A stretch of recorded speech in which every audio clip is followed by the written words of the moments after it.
Bueno, ¿cómo les va? Mi nombre es Marta Silva, soy la responsable de la Cátedra de Psicología General, de Psicopedagogía, y hoy vamos a seguir profundizando la unidad 2, la unidad de conducta. Como les decía, en la unidad 2, que vamos a desarrollar en profundidad la idea de conducta y cuáles son las implicancias que ésta tiene, vamos a centrar fundamentalmente, retomando la clase anterior, el concepto de situación, que es en la instancia donde el organismo responde según sus posibilidades, y vamos a ingresar puntualmente al concepto de campo, ¿no? Campo como este otro corte transversal y necesario que hay que hacer dentro de una situación que es tan amplia y que necesitamos recortarla para poder estudiarla.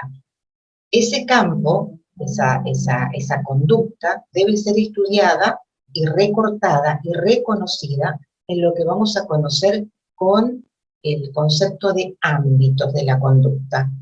También vamos a continuar profundizando en el objeto, sentido y significado que tiene la conducta, por el carácter funcional y por sobre todas las cosas cuando ésta se manifiesta con tensión y con ansiedad. Y vamos a cerrar la idea para volver a consolidar, bueno, entonces, ¿cuál es la función, cuál es la finalidad que tiene la conducta en nuestras vidas? Es así que lo primero que vamos a hacer es diferenciar entre situación y campo. Vamos a recordar que cuando hablábamos de situación, la encontrábamos en la definición de conducta, cuando decíamos este conjunto de operaciones fisiológicas, motrices, mentales, verbales, por las cuales un organismo en situación, decíamos, ¿no?, reduce las tensiones que lo motivan y realiza sus posibilidades. Esto lo define así Lagash, y cuando habla de situación específicamente, dice que la conducta de un ser humano se da en una relación con el conjunto de condiciones totales y reales. Nosotros veíamos acá que al cubrir una fase o periodo de tiempo, por ejemplo, podíamos mencionar la situación en el periodo cuando fuimos a la escuela primaria, cuando fuimos a la escuela secundaria, cubre una fase o periodo de tiempo. En este caso, podemos hablar en este tiempo de pandemia que estamos viviendo, ¿no? En este margen de tiempo lo suficientemente amplio como para que podamos distinguir todas las condiciones totales y reales que se dan. Por lo tanto, va a comprender y a ubicar los fenómenos que queremos estudiar en un marco mucho más amplio. O sea, no solamente va a ser una cuestión de este momento o en este lugar, sino en este amplio marco. ¿Cómo nosotros ingresamos a la idea de una situación más pautada y más recortada para poder comprender? Lo haremos a través del concepto de campo, ¿eh? Dentro de la situación nosotros vamos a distinguir el campo como una situación total, pero que se da en un momento dado, ¿sí? En este momento de la clase en particular, por ejemplo, de matemáticas, ¿ah?, o de lengua, o de ciencias sociales, ahí hacemos un recorte. En este momento de la pandemia, donde estamos transitando este proceso de fase determinada, que es diferente a las otras fases, a lo que se denomina o la primera ola, o la segunda ola. Bueno, hacemos un corte hipotético y transversal de toda la situación que fue la pandemia. Hacemos un corte y vemos todos estos elementos que interactúan en un momento dado. ¿Por qué hacemos eso? Para ver y comprender las razones por las cuales nos conducimos, nos comportamos de determinada manera. O sea, el sujeto, el organismo en situación, reacciona frente a un contexto determinado atendiendo a todo este conjunto de elementos que interactúan, conjunto de hechos, de elementos que nos van a llevar a actuar de determinada manera y que nosotros podamos comprender esa conducta en ese momento determinado. Dentro de la idea de campo, de este corte hipotético, ¿qué es lo que le acontece a este organismo en situación? Vamos a distinguir un campo ambiental o geográfico.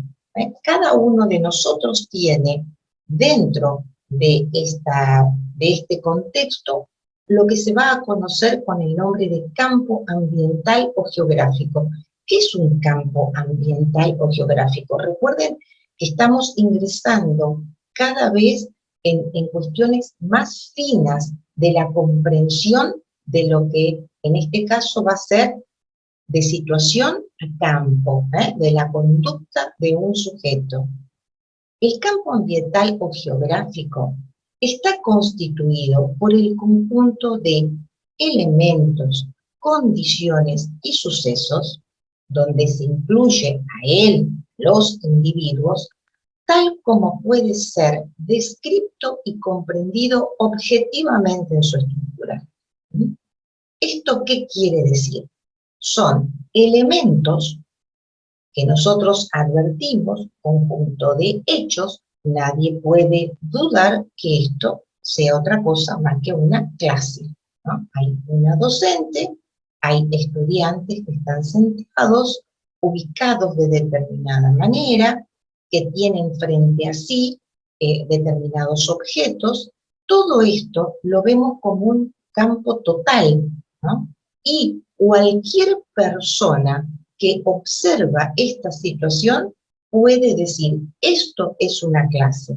Esto quiere decir que algo sea comprendido objetivamente en su estructura, ¿sí? Si yo voy a un banco, un organismo crediticio financiero, tiene una determinada estructura y nadie va a dudar cómo debo comportarme, cómo debo actuar en un lugar como ese, ¿sí?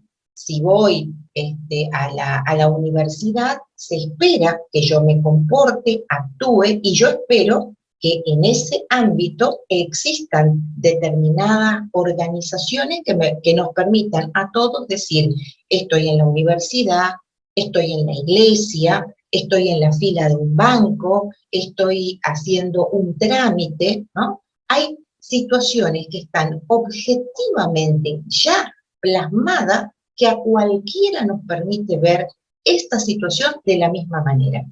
Eso sería, en esta definición, un campo ambiental o geográfico. Pero también, dentro de este campo ambiental que nos permite a todos ver algo de la misma manera, hay otra subestructura del campo, que es el campo psicológico, ¿sí?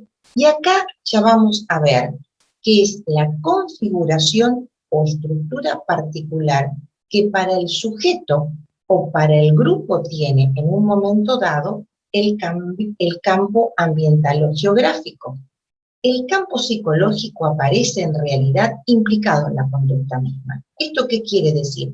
Quiere decir que si yo estoy en una clase, se espera, y yo espero, estar sentado, atendiendo la clase, haciendo preguntas, interactuando con temas que sean pertinentes a lo que en la clase se está dando, ¿sí? No se espera que yo tenga otra conducta. Por eso, este campo psicológico aparece implicado en mi conducta.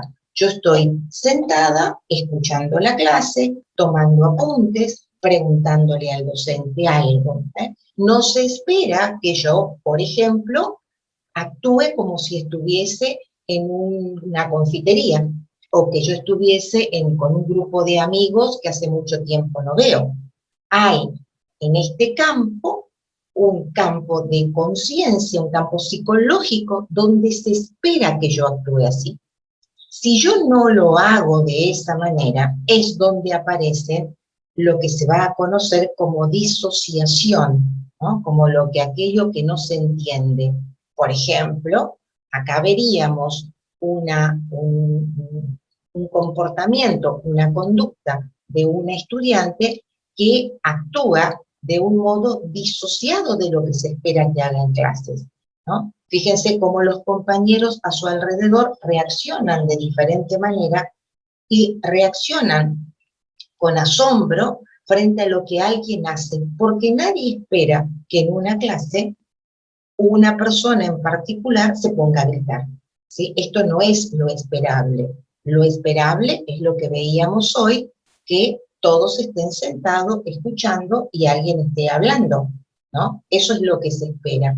Una conducta como esta nos muestra una disociación o algo que no sería lo esperable dentro de este campo. Este campo psicológico, porque este campo psicológico nosotros podemos identificar dentro de este campo psicológico lo que vamos a conocer como campo de la conciencia. Y ahí involucra en la configuración que tiene este campo ambiental para la conducta consciente o simbólica del sujeto o del grupo considerado. El campo de la conciencia es el campo implicado en la conducta de las tres áreas, ¿no? O sea, es cuando yo estoy consciente que estoy en una clase, actúo como en una clase, sentada, escuchando o preguntando, respondiendo conductualmente como se espera que haga en una clase en un aula escolar, o en un aula académica o en la universidad. Entonces, tenemos el campo ambiental o geográfico, ¿no? Que es el aula. Dentro de eso está el campo psicológico de los sujetos que actúan en consonancia con lo que está en el aula. Pero en el campo psicológico está el campo de la conciencia. Y en ese campo de la conciencia, que es lo que representa simbólicamente para cada uno de los sujetos, qué está haciendo y dónde está haciendo. Podríamos decir que esta niña, por ejemplo, estaría actuando como si estuviese riéndose de un chiste en un grupo de amigos, ¿sí? Vemos que está disociada de su campo de la conciencia y psicológico, está disociado del campo geográfico, porque acá no se espera que ella actúe así. Por lo tanto, lo que nosotros podemos decir es que en este campo de la conciencia implica el campo ambiental, pero también implica al campo psicológico y que están implicadas las tres áreas. Esto es muy importante de comprender, porque lo que acá advertimos es que, aunque la conducta sea una sola, nosotros podemos ver las implicancias que va tomando con otros aspectos, con otras condiciones que se dan para que el sujeto actúe de determinada manera. Pero también nos da un elemento clave para poder comprender por qué un organismo en situación actuaría de una manera diferente a la que se espera que él haga en un determinado campo geográfico. Y es así que nosotros vamos a hablar de lo que se conoce como coincidencia y disociación. Decíamos también en las áreas, ¿cuándo coincide? Y cuando el área de la mente, del cuerpo y del mundo externo actúan en el mismo sentido. Acá vemos, por ejemplo, un principio de realidad muy importante. ¿Por qué? Porque vemos que todos están haciendo lo que se espera que se haga en este campo geográfico, ¿no? Los campos psicológicos y de conciencia, tanto del docente como de los estudiantes, actúan con un gran sentido de la realidad. A diferencia de la caricatura que veíamos, que acá vemos una disociación. No hay una relación entre el campo geográfico, el campo psicológico y dentro de este campo psicológico lo que conocemos como el campo de conciencia. Acá vemos que no hay un sentido de realidad. Por lo tanto, Y un elemento importante, ahora que hemos podido definir entonces qué es este campo como corte transversal de la situación, que hemos podido ver cómo funciona un campo geográfico, psicológico y dentro del psicológico el campo de conciencia, ahora vamos a ver cómo se lo puede estudiar, ¿no? Entonces decimos, el campo es siempre una delimitación en el espacio y en el tiempo, ¿no? Tomamos este momento en esta clase, que es lo que vimos recién, del fenómeno que se está estudiando. Ahora, la amplitud es lo que nos va a permitir a nosotros saber qué vamos a estudiar de cada una de las cosas. Vamos a suponer, nosotros como formándonos dentro de la psicopedagogía, podemos reconocer que si se nos convoca para trabajar con un sujeto porque estaría teniendo algún tipo de dificultades en su aprendizaje, sabemos que el sujeto está en interacción permanente con una serie de hechos y condiciones con las que va permanentemente interactuando. Ahora, cuando nosotros vamos a estudiar al sujeto, al grupo o a la institución, vamos a denominar y va a ser la amplitud que de esa totalidad para poder reconocer qué ámbitos vamos a estudiar en particular de este fenómeno.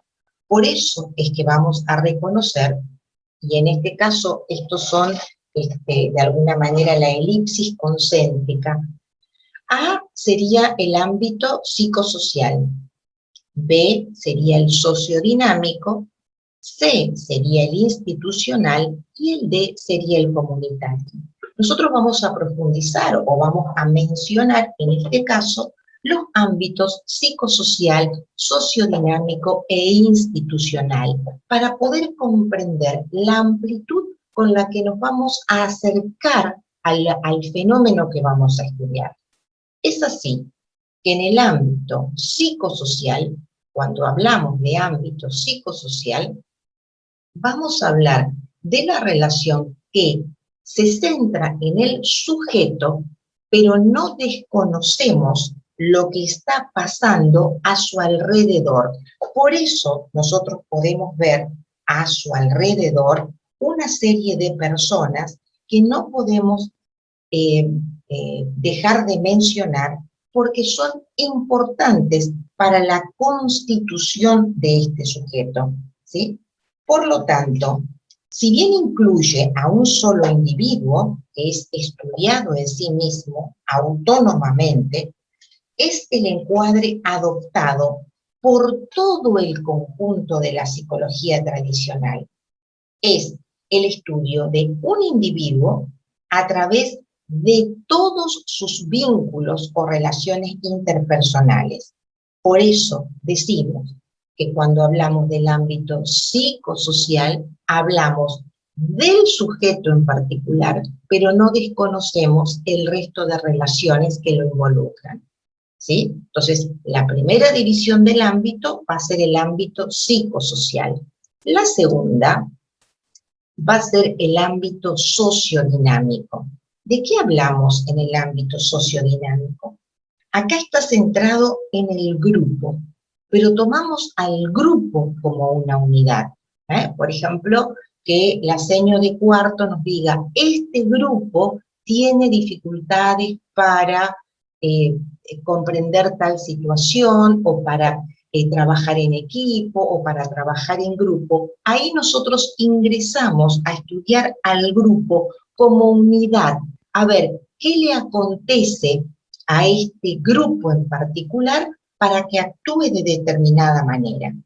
O sea, no está centrado en el individuo, está centrado en el grupo como una totalidad y cómo este grupo interactúa con los otros. Entonces, lo que vamos a tratar de advertir acá es cómo estos organismos en esta situación y en este campo, por ejemplo, tienen, vamos a suponer que la seño dice, cada vez que yo propongo una tarea en grupo, ellos reaccionan de determinada manera que es inadecuada. Gritan, tiran los cuadernos, rompen o rayan las paredes. Bueno, lo que nosotros vamos a ingresar es a ver este grupo en particular, que tendría algunas cuestiones en común, ¿qué acontece cuando en este conjunto de elementos que se le presentan actúan de esta manera?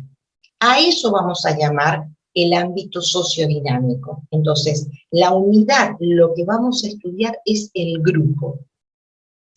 Por la tercera división, en este caso que nosotros vamos a trabajar, va a ser la del ámbito institucional, que es la relación que tienen los grupos entre sí y las instituciones que los rigen, constituyendo en este caso el eje de la indagación, ¿sí? La institución, por ejemplo, la institución escolar. ¿Qué le pasa a este grupo de docentes, a este grupo de padres, a este grupo de estudiantes dentro de esta institución en particular? Vieron ustedes que son niveles de amplitud diferente. Una cosa es trabajar con el sujeto, pero ¿qué es lo importante acá? Que aunque nosotros trabajamos con el sujeto, en el ámbito psicosocial, no desconocemos que hay interacción con los otros sujetos, los otros grupos y estos otros ámbitos que intervienen. Pero el centro, el foco va a estar puesto en el sujeto. Mientras que en el ámbito sociodinámico va a estar puesto en el grupo. En este caso va a estar puesto en la institución. Ven que va modificándose el campo, el ámbito donde nosotros vamos a hacer foco para poder comprenderlo mejor. Ahora bien, ¿por qué tenemos que ir trabajando, viendo y profundizando en cada una de estas instancias, de estos momentos? Porque lo que en realidad a nosotros nos interesa al hacer todas estas discriminaciones y estos niveles de acercamiento al fenómeno es porque queremos saber, entonces, ¿cuál es la finalidad que tiene la conducta? ¿Sí? ¿Por qué nosotros nos comportamos, nos conducimos, actuamos según nuestras posibilidades? Y entran este conjunto de operaciones a actuar en cada uno de nosotros. Lo que el autor va a decir, en este caso Blecher, todo organismo se halla en un equilibrio inestable o lábil, ¿sí? O sea, nosotros cuando lo que pretendemos generalmente es a mantener un equilibrio, ¿no? Tendemos a estar bien, pero cuando aparece una situación, un fenómeno, algo que nos hace entrar en desequilibrio, debemos inmediatamente, a través de la atención que produce, tratar de buscar un equilibrio. Esa sería la dinámica y la modalidad que tiene. Por eso el equilibrio no puede ser estático, porque la vida es dinámica.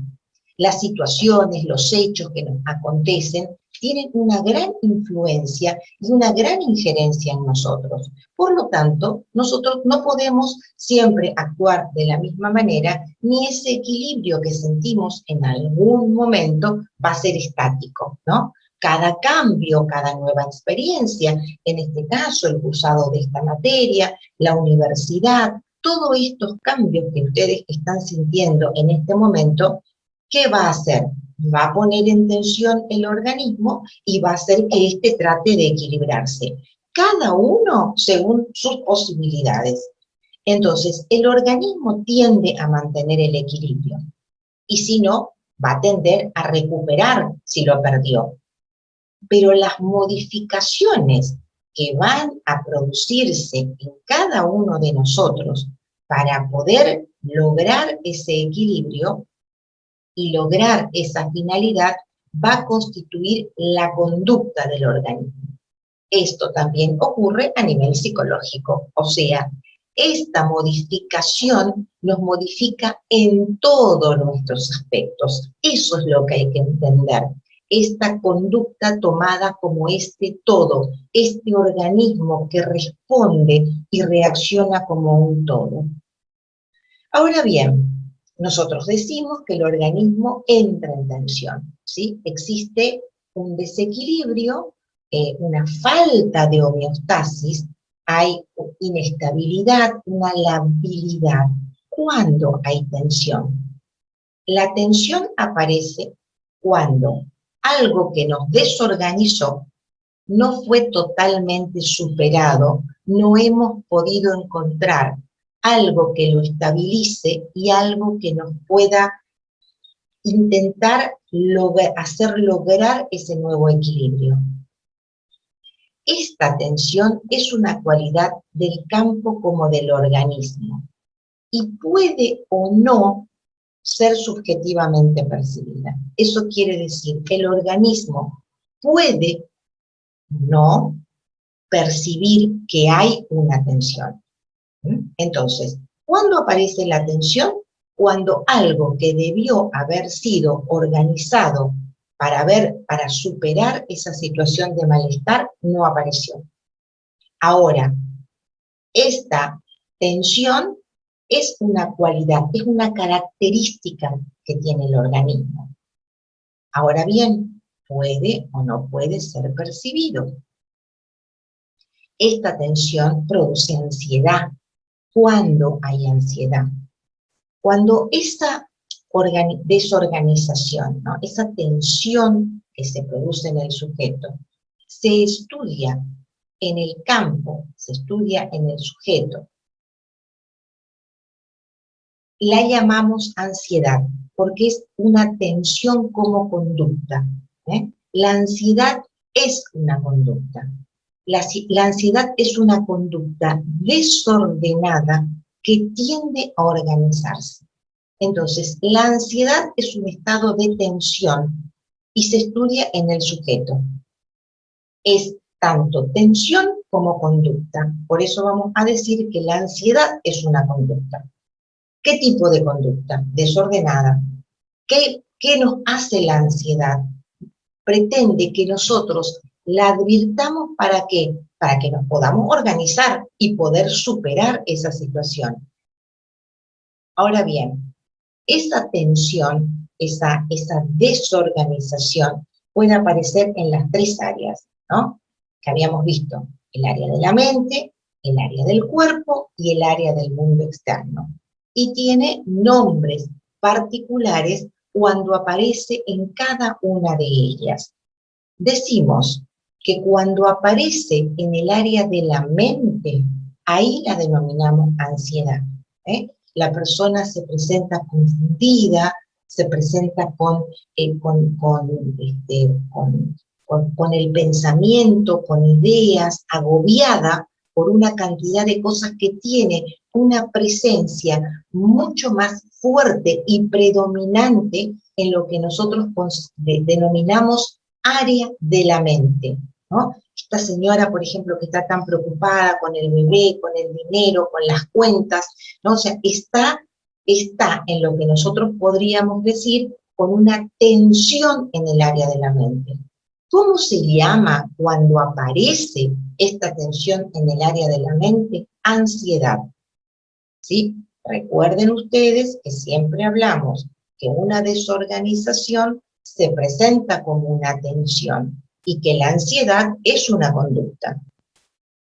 Cuando aparece predominando en el área 2, decimos que se llama angustia, y puede aparecer como dolor de estómago, como deseos de expulsar, ¿no? Vómitos, descomposturas del estómago, todo aquello que cuando el cuerpo quiere expulsar algo y siente dolor, ahí decimos angustia, hay como una contracción, ¿no? Interna que necesita salir. Esa es otra de las maneras en las que se manifiesta esta tensión. Y en el área 3, que sería en el mundo externo, es este miedo, ¿no? Este miedo, esta sensación de de algo que nos asusta, que nos paraliza, ¿no? Fíjense acá es la imagen de una persona, de un niño, que está muy asustado, aunque estas sean sombras las que los asustan, pero está paralizado. Fíjense que eso es una de los ejes fundamentales. La persona queda paralizada frente a esta situación de miedo.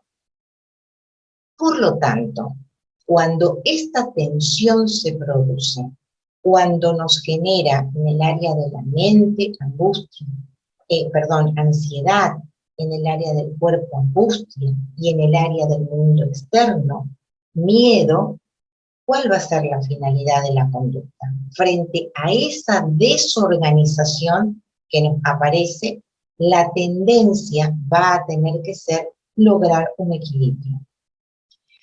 El desarrollo óptimo de la personalidad se alcanza con un grado óptimo de ansiedad. La ansiedad es algo que nos acompaña, porque el organismo está en tensión permanentemente. Nunca vamos a lograr el mismo equilibrio que tuvimos en un estado anterior, ¿sí? Si yo antes tenía miedo y mi mamá me abrazaba, mi papá me protegía, pues hoy cuando tengo miedo, tengo que tener nuevas formas para resolverlo, ¿sí? Nuevas formas de reacción y nuevas integraciones. Esos son los nuevos aprendizajes que uno va adquiriendo luego de haber transitado esos momentos de desorganización. Eso es lo que nos tiene que quedar claro. Producida esa desorganización, lo nuevo que aparece debe ser una nueva forma de reacción y de integración. Yo debo haber aprendido algo de eso. No puedo quedar paralizada ni estereotipada con las mismas conductas que venía teniendo hasta ese momento. Y eso se da en un proceso de aprendizaje y de adaptación. Yo me adapto a la nueva situación. Yo me transformo y transformo a la nueva situación, ¿sí? No es algo estático. Yo no estoy esperando que las cosas fluyan y ver qué sucede. Yo aprendo, yo lo reorganizo y salgo de la situación con una nueva experiencia, con nuevos mecanismos de integración y de aprendizaje. Si, por ejemplo, un alumno está tenso porque espera el resultado de su examen, al recibir el resultado positivo, deja de existir tensión. ¿Por qué?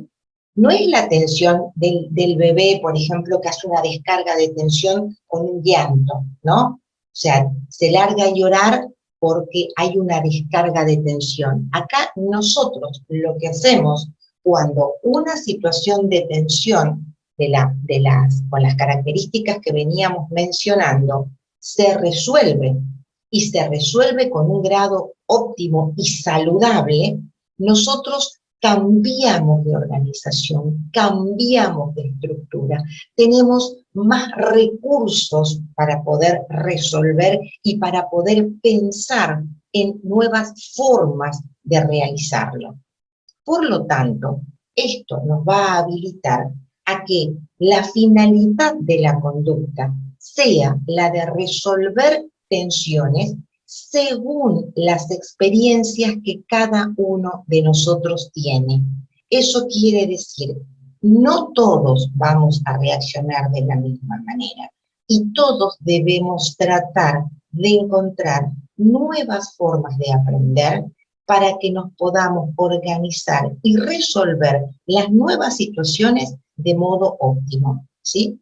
Ahora, para que todo eso acontezca, se deben dar una serie de condiciones que surgen desde que nosotros nacemos, ¿no? Y se va a ir dando en una complejidad creciente en nuestra historia como sujetos, que va a constituir nuestra personalidad para que frente a cada situación podamos tener una conducta cada vez más óptima y apropiada.